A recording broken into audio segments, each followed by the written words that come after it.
ሁለት ጠንካራ ጉዳዮችን ወደ እናንተ አድርሳለሁ። አንደኛው ኢራን እስራኤልን ለመምታት ብትፈልግ ምን ያክል ከተሞችን ማቋረጥ ይኖርባታል? ሁለተኛው ኢራን ብዛት ያላቸውን የሚሳኤል ከተሞችን በምስል ላይ ይፋ እያደረገች ነው የሚሉ መረጃዎች ወጥተዋል። እነዚህን ወደ እናንተ አድርሳለሁ። የመጀመሪያው ኢራን አዲስ የሚሳኤል ከተማ ይፋ ማድረጓ ቀጠናውን እያስጨነቀው ይገኛል። በሺዎች የሚቆጠሩ ባላስቲክ ሚሳኤሎች እንደያዘ የሚነገርለት የመሬት ውስጥ ኮምፕሌክስ እንደሆነም እየተነገረ ነው። በምስሉ በመቶዎች የሚቆጠሩ መካከለኛ ርቀት ተወንጫፊ ባላስቲክ ሚሳኤሎችንም ያሳያል ነው የሚባለው። ከነዚህ መካከል ጋድር ኤጅ፣ ኢማድ፣ ሀጅ ቀሲም እና ሃይባር ሸካን ይገኙበታል። ለብዙ ማይሎች የሚረዝሙ ሚሳኤሎች በጠነከሩ ዋሻዎች ውስጥ በጥልቅም እንደተቀመጡ ነው የሚነገረው። አንዳንድ ተቋማት ሚሳኤሎችን ከመሬት ውስጥ ተከታታይና ፈጣን ለሆነ ተኩስን ወደሚፈለገው ቦታ ለማንቀሳቀስ አውቶማቲክ የባቡር ሀዲድ መሰል ስርዓቶችን እንደሚጠቀሙ ጠበብቶች ይናገራሉ። ከፍተኛ የኢራን አብዮታዊ ዘብ ባለስልጣናት እነዚህን ቦታዎች ሲጎበኙ በጭነት መኪና ላይ የተጫኑ ተወንጫፊዎችንና የላቁ የጦር መሳሪያዎችን ረድፍ በሰልፍ ሲያሳዩም ምስል ለቀዋል። ኢራን እነዚህን ቦታዎች ወደ መከላከያ እርምጃ ትገልጻቸዋለች። ይህም የመጀመሪያው ከፍተኛ ጥቃት ካስተናገደች በኋላ እንኳ የመልሶ ማጥቃት አቅሟን ለማረጋገጥ ይረዳታል ነው የሚሉት ተንታኞቹ። እነዚህ ተምሳሌታዊ ባንከሮች አይደሉም። ከአየር ድብደባ ተጠብቀው ሚሳኤሎችን ለማከማቸት ለማጓጓዝና ለማስወንጨፍ የተነደፉ ጠንካራ የዋሻ መረቦች እንደሆኑ ነው የሚነገረው። እነዚህ አሁን የተገኙት በተራራ ስር ያሉ ሙሉ የመሬት ውስጥ ኮምፕሌክሶች በሺዎች የሚቆጠሩ ባላስቲክ ሚሳኤሎች እንደተሸከሙም ይነገራል። ይህ ተመጣጣኝ ያልሆነ አሲሜትሪክ ጦርነት እንደሆነም የሁላችን እሳቤ ነው። እስራኤልና ዩናይትድ ስቴትስ የኢራን ግዛት በተደጋጋሚ ሊመቱ እንደሚችሉም ይገመታል። ነገር ግን የኢራን ስትራቴጂ የተለየ ነው እየተባለ ነው። ጥቃቱን መቀበል ከዚያም በማዕበል ምላሽ መስጠት።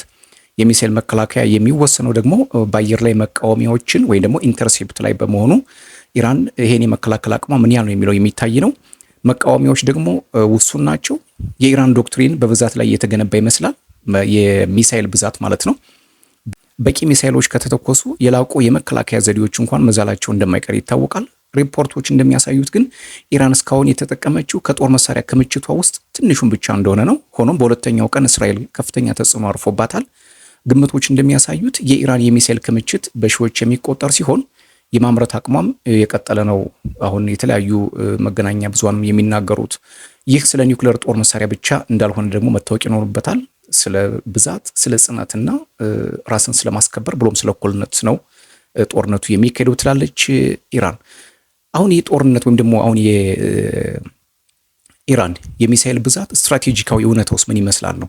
የአየር ኃይል ብቻውን ቆራጥ የሆኑ መንግስታትን እምብዛም እንደማይጥል ይታወቃል። በተለይ እንደ ኢራን ባለ ግዙፍ በከፍተኛ ሁኔታ የታጠቀችና የረጅም ጊዜ የግጭት ልምድ ያላት ሀገር ስለሆነች እንዲህ በቀላሉ ትወድቃለች ለማለት በጣም ነው የሚከብደው። ወይም ደግሞ በቀላሉ እንዲህ የመንግስት መፍረስ ይመጣል ለማለት አያስደፍርም። በቦምብ ድብደባ መንግስትን ለመጣል የሚደረገው ሙከራ ግዙፍ መዋቅራዊና መልክዓ ምድራዊ መሰናክሎች እንደሚገጥሙት የሚታወቅ ነው። ውጥረቱ ወደ ቀጠናዊ ደረጃም እንደሚስፋፋ ይታወቃል። አሁን አብዛኞቹን የአሜሪካ የጦር ሰፈሮችን ኢራን እየደበደበች ነው። ኢራን በበርካታ ሀገራት ውስጥ መረቦችና ጥምረቶች እንዳሏትም ይታወቃል። የጦር ሜዳው በአንድ ቦታ ብቻ ተወስኖም አይቀርም። ቀላል ወታደራዊ መፍትሄዎችም የሉትም።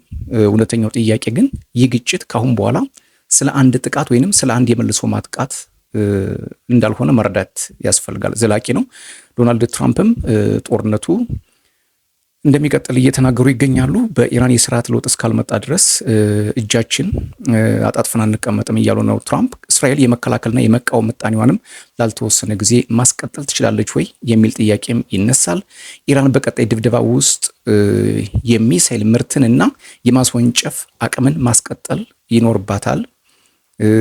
ዋሽንግተን በጥልቅና አደገኛ በሆነ ተሳትፎ ውስጥ ሳትገባ ግጭቱን ልታባበስ ትችላለችን የሚሉ የፖለቲካ ጥያቄዎች እየተነሱ ነው። የመሬት ውስጥ የሚሳኤል ከተሞች አንድ ነገር በግልጽ የሚያሳዩ እንደሆኑ ግን መዘንጋት የለበትም። ኢራን ለድካም ጦርነት ወይም ደግሞ አትሪሽን ተዘጋጅታለች። ለየትኛው መስዋዕትነት ሻሂድ ነው የምትለው እሷ።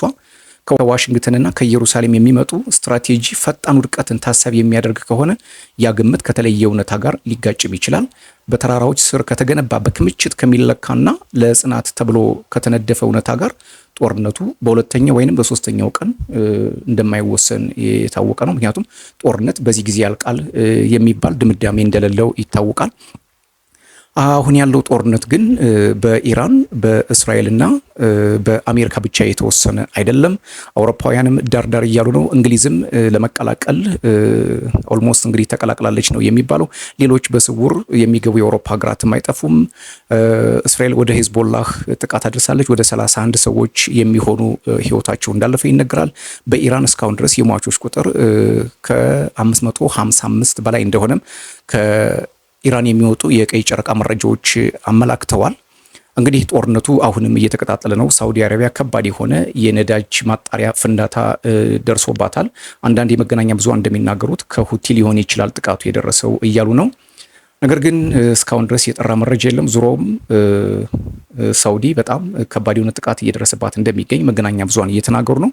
ጦርነቱ እንግዲህ የሚወሰነው ማን ቀድሞ ይጨርሳል በሚለው እንደሆነም መዘንጋት የለበትም።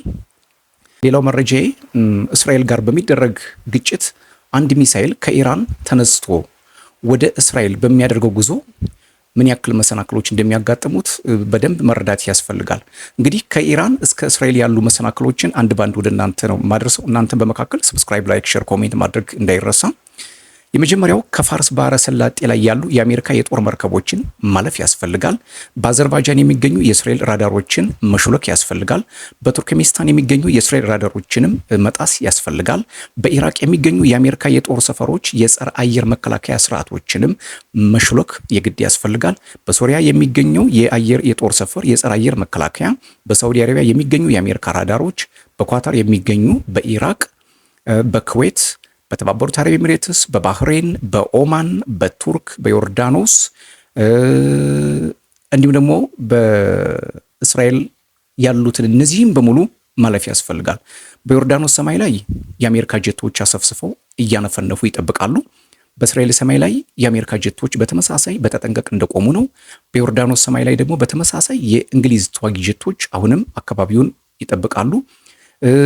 ሌላው የፈረንሳይ ጀቶች ወደ ዮርዳኖስ አካባቢ ላይ በተመሳሳይ በቀይ ባህር ላይ ያሉ የአሜሪካ መርከቦች የአየር መከላከያቸውን በቀጠናው ላይ ጠምደው የተቀመጡ ናቸው።